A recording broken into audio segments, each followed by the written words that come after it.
In this video, I'm going to talk about a very specific type of burnout.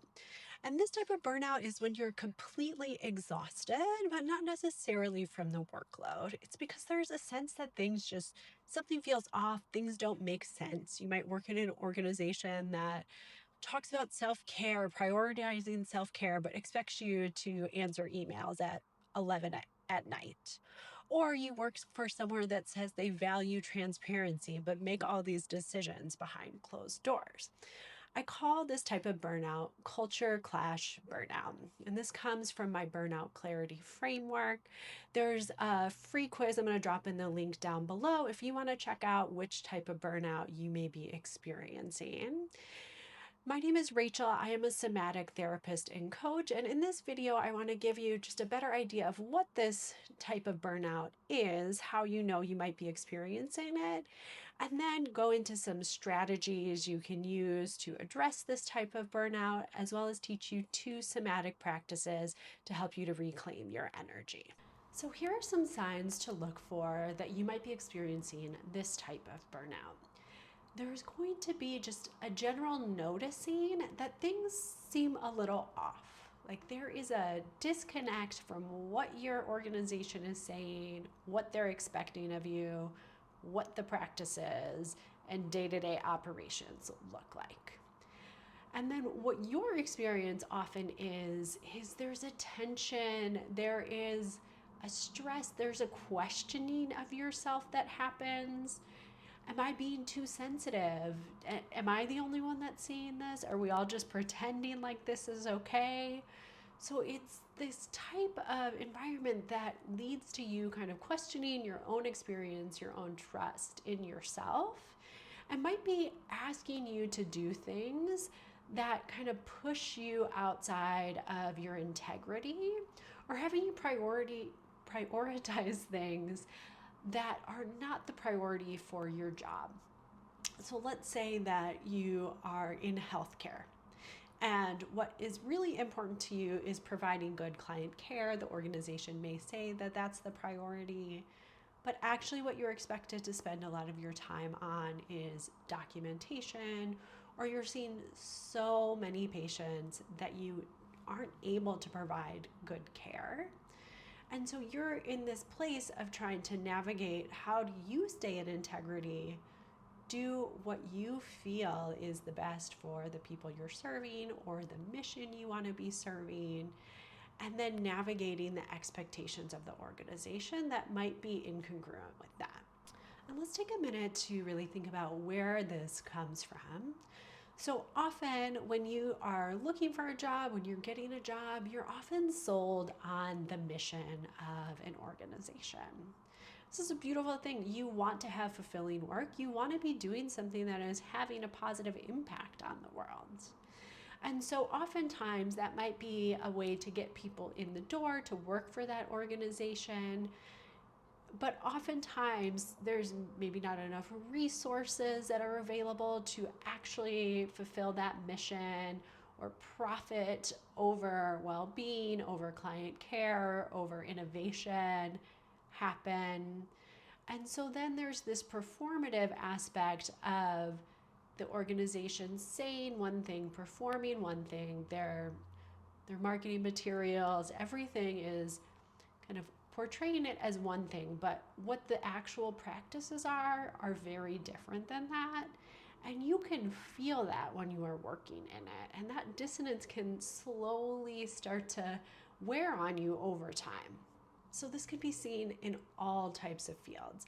In tech, you might see it as there's this constant talk of innovation and growth and, bringing new changes to the world, and then they're just depleting their staff to the point where it's actually really hard to be creative or innovative.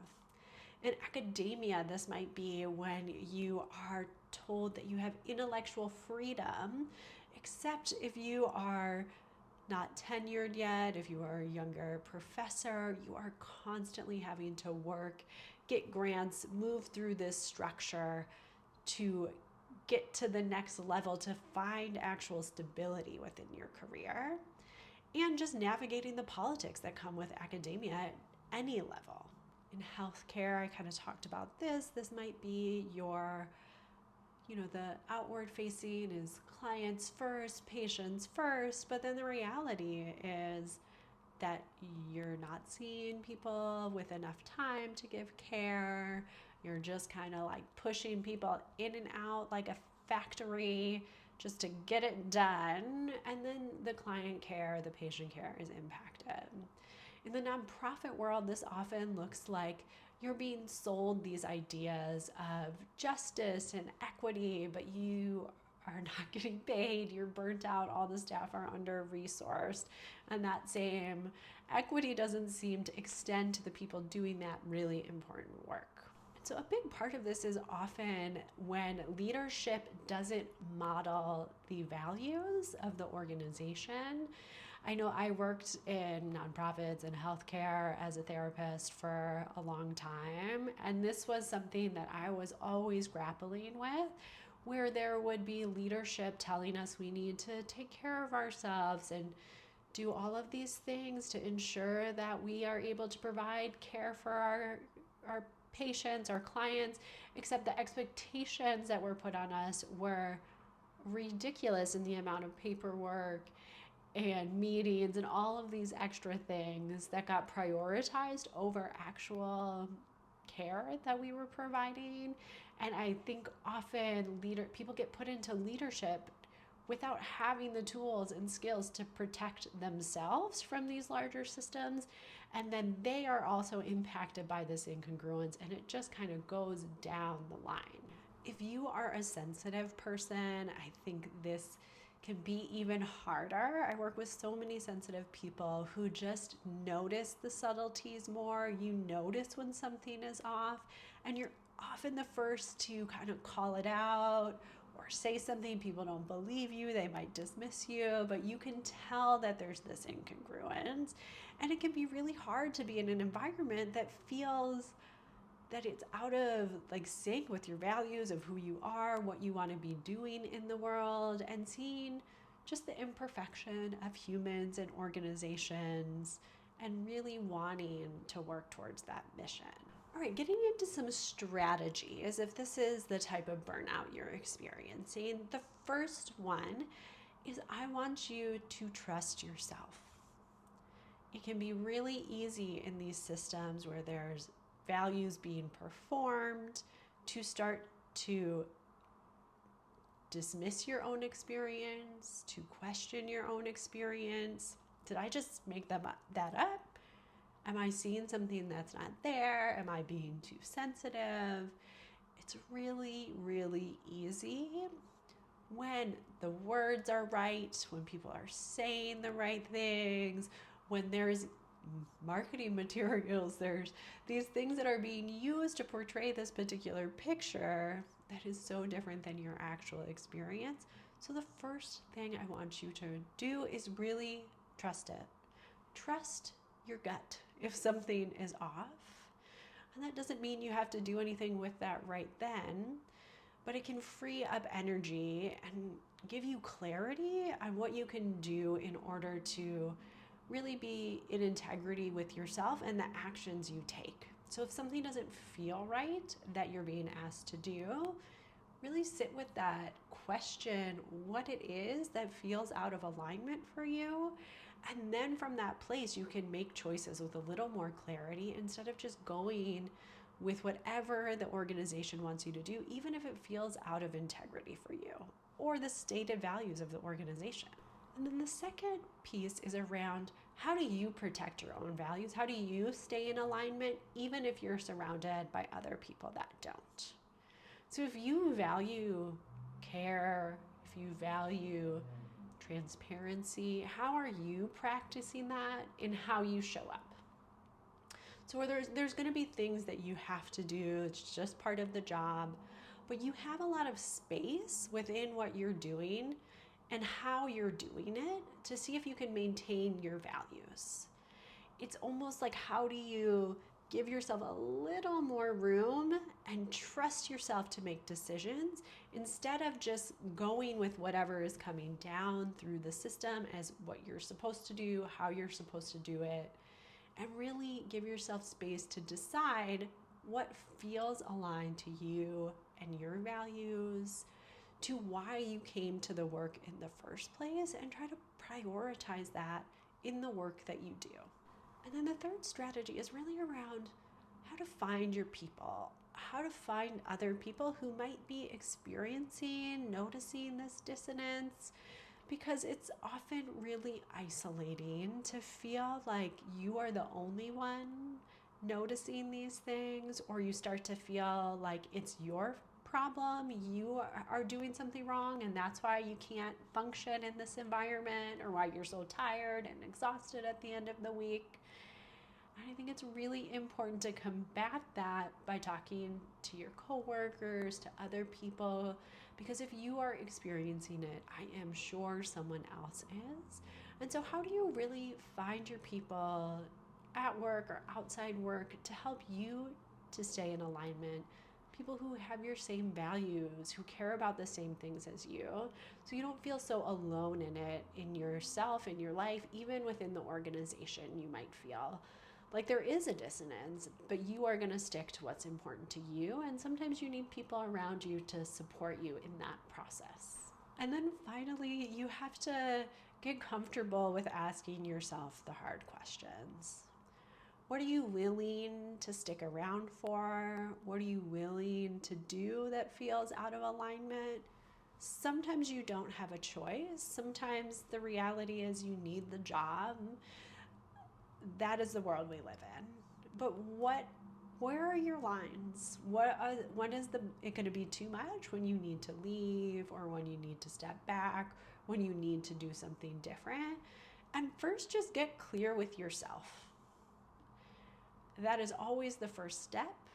You don't need to go out and just change everything, but get clear with yourself first and be able to ask yourself those hard questions. So when it gets to a point that it feels unsustainable, you've done some of the work that you know what you're okay with and what you're not. So as a somatic therapist, I think strategies and tools and understanding are important. I think that it is also really important to have tools that you can really use your body, your nervous system, to help navigate the world, navigate these places where there's dissonance, to stay connected to yourself. So I'm going to teach you 2 practices. The first one is a guided self-inquiry. So you can do this seated, you could do it lying down, you could do it standing if you want to. We're going to just tune into the body's wisdom here of what in our body is a yes, what is a no, and just get really clear with that. So in those moments when something feels off, you can tune into yourself to know what is in alignment for you. So to start the practice, you can have your eyes closed.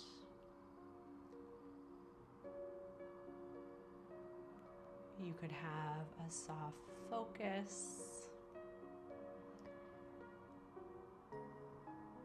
And start by taking a few really deep breaths into the belly.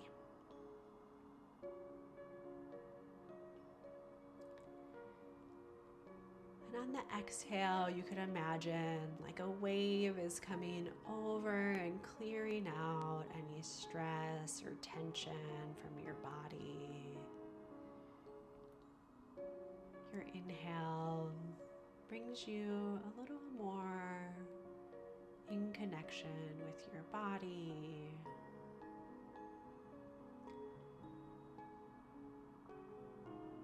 And just trying to clear any stress or tension.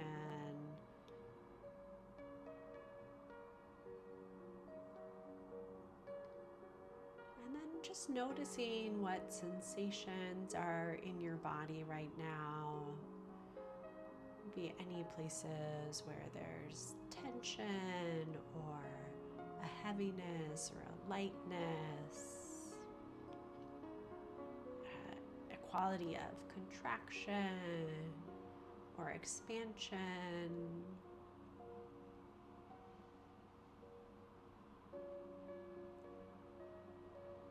I want you to bring to mind a situation or a person or an animal that in your body is like 100% yes.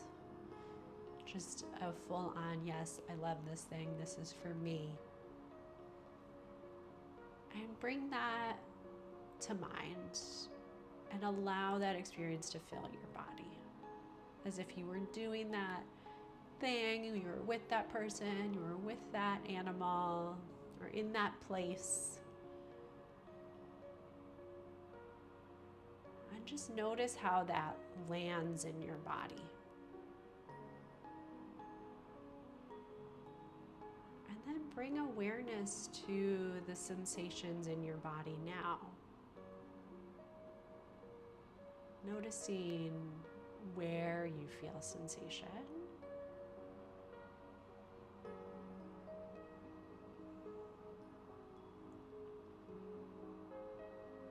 Noticing any directional movement of the sensation.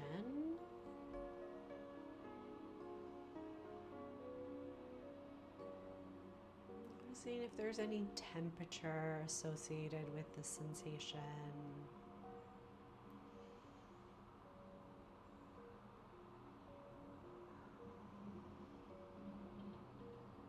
And just getting really clear with where this yes lives in your body.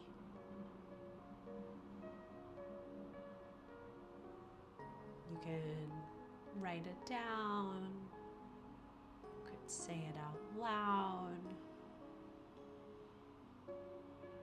Sometimes I like to think about you're taking kind of a somatic picture, like you're remembering these sensations. And then you can shake that off. So you could just mentally shake it off, or you could literally shake it out of your body a little.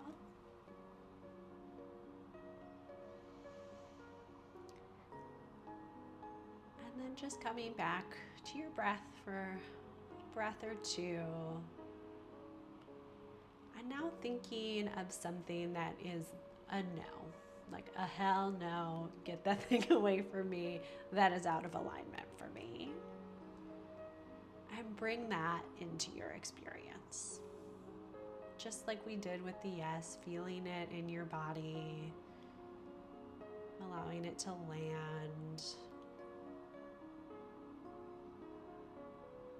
And then bring awareness to that sensation. Where do you feel that in the body?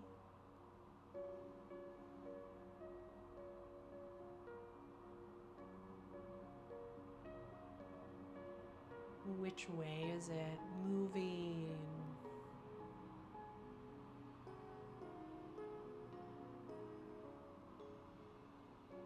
Is there any temperature associated with it?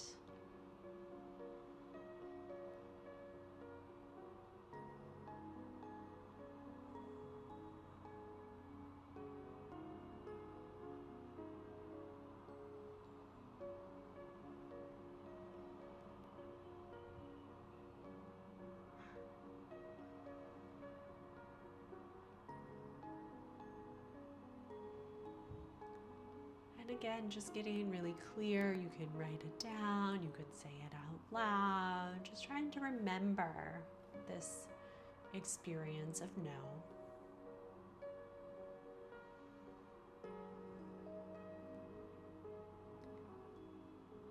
And then as you're ready, you can shake that off. Taking a breath or two. And we'll do a final one that's just a little more neutral. A maybe, you're not really sure. Feel kind of lukewarm about it. So just having that experience land in the body of a maybe.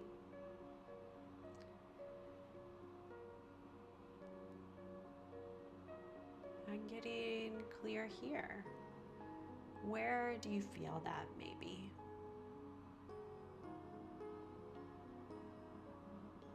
How does it move in your body?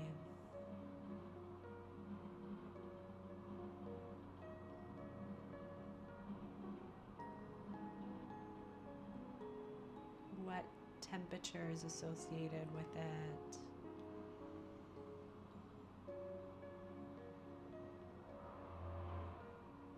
And again, you're welcome to write that down.